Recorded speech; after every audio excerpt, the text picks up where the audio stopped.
This is the second video in video module 7, the dispatching module. And in this video, which is fairly short, we're going to look at implementing a global selection property. And we're going to start with the model that we ended with in the previous video. So this was the Albi Electronics model that we did last week. And in the first video, we went and looked at implementing dispatching rules. The dispatching rules that we implemented, remember that the finish station has sequence-dependent changeovers. So if we look at the finish transfer node, we can see that we have the dynamic dispatching rule, least setup time, and then we have a tiebreaker rule of earliest due date. And for the other kit, assemble, and package, we simply used the static rule based on order due date. So that's the model that we're going to start with and look at implementing something again that we're going to call a global dispatching rule. But before we get to the global dispatching rule, one thing that I want or that I mentioned before in the previous video is we have this option where we implemented this dispatching rule, but we can also use a repeat group here. And so if I just change this to true, again, I'm on finish, the finish transfer node here, and then I say I want to use a repeat group. So when I do that, I just click on the ellipsis that we see, and then I can add dispatching rules. So let's add the ones like we just had. So if we do least setup time, and then we're going to add a second one, which is earliest due date. And you see the advantage of using a repeat group is that I can have as many as I want. And it's also easy to just change the order. So if I wanted to see what it looked like earliest due date versus least setup time, I simply move the entries around in the repeat group. So we just change that. We just make that one change, and then we go over to our planning tab.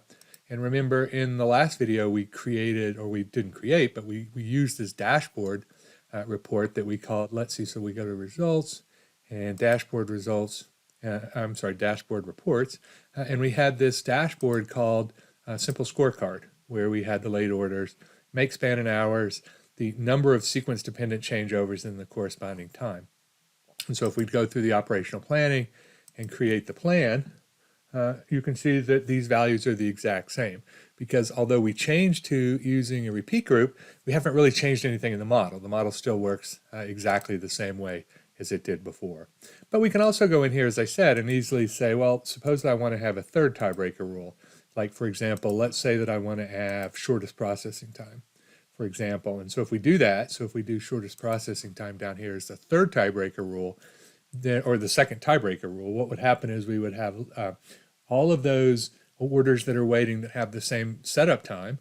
We'd then choose those that have the earliest due date. And from that subset, if there's more than one, we'd pick the shortest processing time. As with the other dynamic rules, though, we have to have some way to say what that processing time is, because, again, it's dynamic. So we could go back to our order entity instance, and I go look at the advanced options. It's not there. It's with the station, not the order instance. So we go back to our finish station, advanced option, and now we have the expected operation time expression, so that when it uses the shortest processing time, it will use this expression. So to use this, for this one, we're going to use our routing. And remember, with the routing, we have the setup time, which is sequence independent, and then we have the processing time and the finish time. So if we want to include all of those, it would be routing setup time plus orders quantity times routing processing time, plus routing finish time. And so we would need all of those components. And so this would be the sequence independent setup, the processing time for each one of the items in the order, and then the finish time. So we add that in, and then now we have, again, this second tiebreak rule. And so if we run, it looks like maybe one thing changed here. We still have all odd time orders. I think our make span is the same. I think our total time actually increased just a little bit, the total time spent on sequence-dependent changeovers. But we're not going to explore that and try to find the optimal dispatching rules, at least not in the video. This is something that you want to definitely experiment with. Our goal here is to then take this idea of using a repeat group and then implement what we're going to call this global selection rule. And what we're going to do is we're going to apply the global selection rule to multiple transfer nodes. And so if you look at what we did before, we have, the kit, the assemble, the finish, and the package. And for each one, we implemented its own dispatching rule. For the kit and assemble and package, we just used a static rule. For the global selection rule, what we're going to do is we're going to have a property associated with the model, and then we can choose at each one of the transfer nodes whether or not we want to use that global selection rule or whether we want to have a rule or a set of rules specific to that individual work center. Okay, so we're going to make sure that we have the model selected here in the navigation window, and then I'm going to go to Definitions, Properties, and I want to add, you scroll down to the bottom, there is somewhere here, Selection Rule Property. So I'm going to add that property, and I'm going to call it, as I said, Global Selection Rule. Global Selection Rule. And so because we added it as a property at the model level, when I go back to my facility view and look at the model properties, we have a control under the general category, because we didn't change that, called Global Selection Rule. And so currently it's set to none, but what we're going to do is we're going to say, let's make this a standard dispatching rule selection property. Oops, let's see, I missed that one here. So standard dispatching rule, and then we have the same options that we had when we were dealing with the individual transfer nodes. So what I want to say here is that I do want a repeat group. Oops, I want a repeat group. Having a hard time typing this here. So yes, I want a repeat group.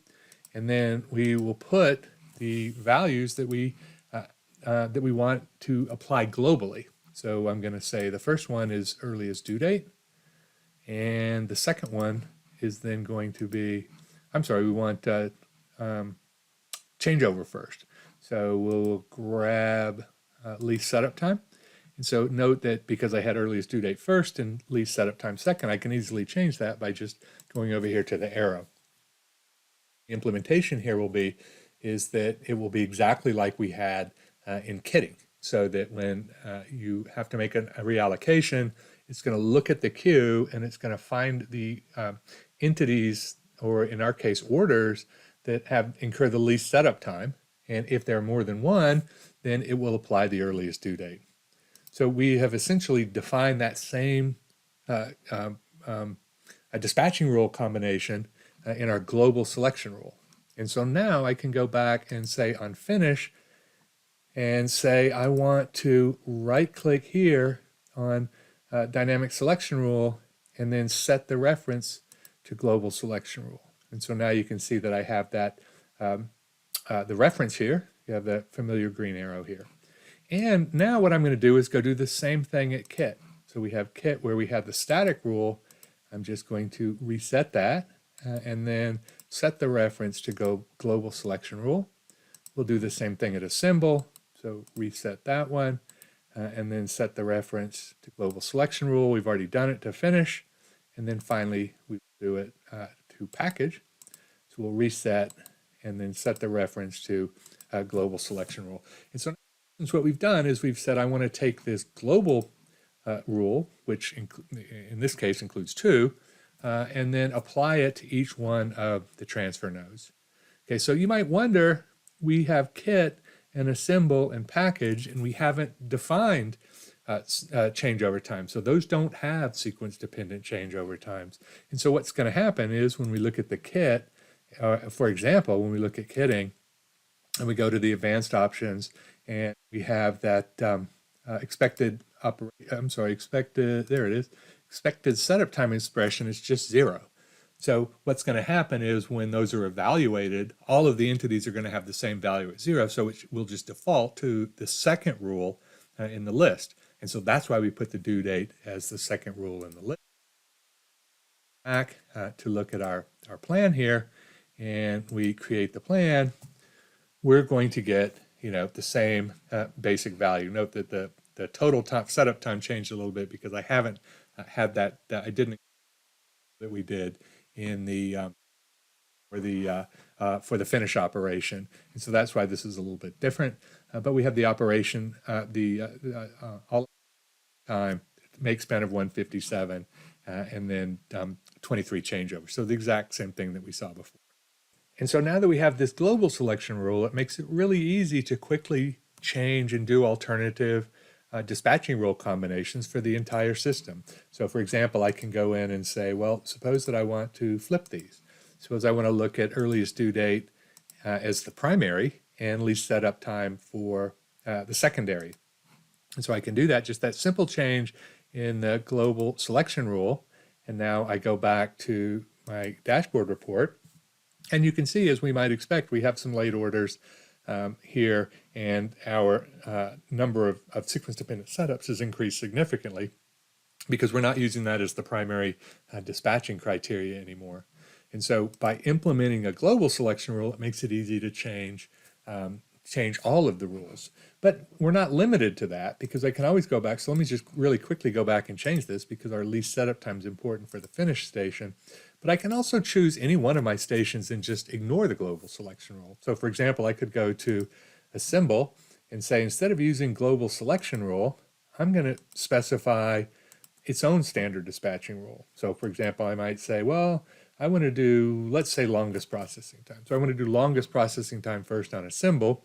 And then of course I would have to go in and update that, update the expected processing time to include, what I wanted to include. If I wanted to include the setup and the finish, or if I just wanted to include processing.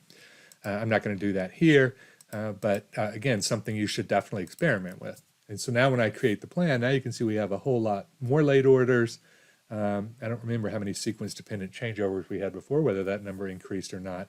But you can see here the point is that by having the global selection rule, it doesn't limit me. It doesn't mean that I have to use that global selection rule everywhere. In this case, I've used the global selection rules for kit, for finish and package, and I used a custom rule for assemble. And so obviously the idea here is that if you have commonality, right, if you want to apply the same rule, then having the global selection rule gives you an easy way to do that. If you have certain work centers or certain machines or stations or something that you want to have a different dispatching rule, then you're not limited in doing that either. So this really helps the convenience, but do note that we've now switched, and because we want to have the multiple rules, because we want to use the repeat group, then we have to use the dynamic selection. And so where before, for at least the kit and assemble and package, we were using the static rule, the ranking rule, we're now using the dynamic rule. And so remember that there's a computational hit for that, because every time say the kitting station is reallocated, then it dynamically recomputes or does the selection for involving computation for everything in the routing out queue. And so, that might be significant if you have a lot of jobs or a lot of orders in our case, whereas in our case, we're interested in earliest due date, and so we don't really need a dynamic dispatching rule there. So when you're making the decision of when to use the global dispatching rule and when to not, that certainly comes into play, that if you can use a static rule or a ranking rule for the queue rather than a dynamic rule, then you're going to save some computation time, especially when you're dealing with large numbers of entities in that routing out queue. So in summary for the module, remember the idea of dispatching is selecting the next object. And so we see our server here and we have all of these entities that are waiting. So we're going to, when we reallocate the server, it's selecting which one gets processed next. We have these two different ways to static rule where we just rank in the queue, and in the case where we're using a transfer node, then we're setting the rank for the routing out queue. And when we use a dynamic dispatching rule, we use a dynamic selection, and we are recomputing every time. And also remember that we've only explored a very small number of the standard dispatching rules that are included in Simia. We've done, we've looked at first in queue obviously, and then we've looked at least setup time, and then we did a really short look at shortest processing time and longest processing time, although in neither one of these did we do any detailed experimentation, but there are a lot more that you should look at. And remember that when we use a dynamic dispatching rule, a lot of times we have additional information that we need. So when we use least setup time, for example, we needed to tell the server, here's how you compute setup time. And for our finish station, we use the sequence dependent changeover element to do that. And when we used processing time, whether it's shortest or longest, then we told it how to compute that. And so for things like critical ratio and those things, you also need additional information. And so you should definitely have a look at the help and do some additional experimentation and just playing around with the model that you have and modifying those dispatching rules and seeing what the best solution that you can get in terms of on-time orders. We've already achieved that. We've already gotten all on-time orders. But if we look secondary at, say, either make span or reducing the total sequence dependent setup time, you could continue to experiment to find to see what kind of performance you can achieve by testing out some of these other dispatching rules. And finally, well, we've talked about the ranking rule and the dynamic dispatching rule with respect to reallocation, of a server. When we have things like, our assemble station where we have 2 servers or our finish station where we have 3, the situation is just a little bit more complex. So remember back in the Simio help, one of the things that we looked at that I said we would come back to is this figure where we have sort of a diagram of what we see in our finish station, where we have the routing queue here, and then we have 3 nodes to choose. How do you decide, what's going to happen here? And there are 9 different possibilities. So there are 3, in this case, 3 different entities and 3 different nodes. So there are 9 different possibilities as to how that dispatching happens. And so you can look here in the help, the dynamic dispatching rule algorithm that's used is first choose the best entity node assignment from all possible entity node pairs using the dynamic selection rule property. So we're using, say, least setup time or something like that. Then we're going to tie break between the entity node assignments with equal dynamic selection rule property using the route request queue rank. So if we go through all of the dynamic rules and we still have a tie, then we're going to use the queue rank, and then the secondary tiebreaker uses that selection goal where we were doing associated station overload. So let's have a look at that again. Back to the finish, for example, that we had that. How do you decide which one to go to? We're using that associated station overload. So again, the way this is going to work, because we have the dynamic dispatching rule set up, is that we're going to look at all combinations of entities and available servers, server-like objects in this case, and then we're going to use the dynamic dispatching rules to find the best set. And then if there's more than one set, then we're going to use the ranking in the routing out queue as the secondary criteria, or the second tiebreaker decision. And then if there are still multiple entries in there, then we're going to use the selection goal of this associated station overload. So note that it might seem odd that we need this secondary tiebreaker, since the first tiebreaker is the queue rank. And when we look, there is a specific sequence of order entities or entities in general in the queue. So how could we have ties? But remember that when we have this situation where we have multiple destination nodes and multiple entities, we have in this case a 3x3 set of decisions. So that's initial of the dispatching rules could yield multiple combinations using the same entity. So although entity 2 might be entity 1 might be the highest rank, we still need to make a selection of that destination. And so that's where this second tiebreaker using the selection goal property for the transfer node comes into play. So again, that's something that you definitely want to have a look at. And as you do that, using trace and watch can always help to see exactly what's going on. Remember, you can set a breakpoint, you can look at the watch, you can see everything that's in the routing out queue, you look at all the properties and states associated with those orders, and then see how the different dynamic dispatching rules are implemented to select which job is or which order is next and which station it goes to. So again, this is something you should definitely experiment with now that you have the model built, and it's easy to change the different dispatching rules in your model.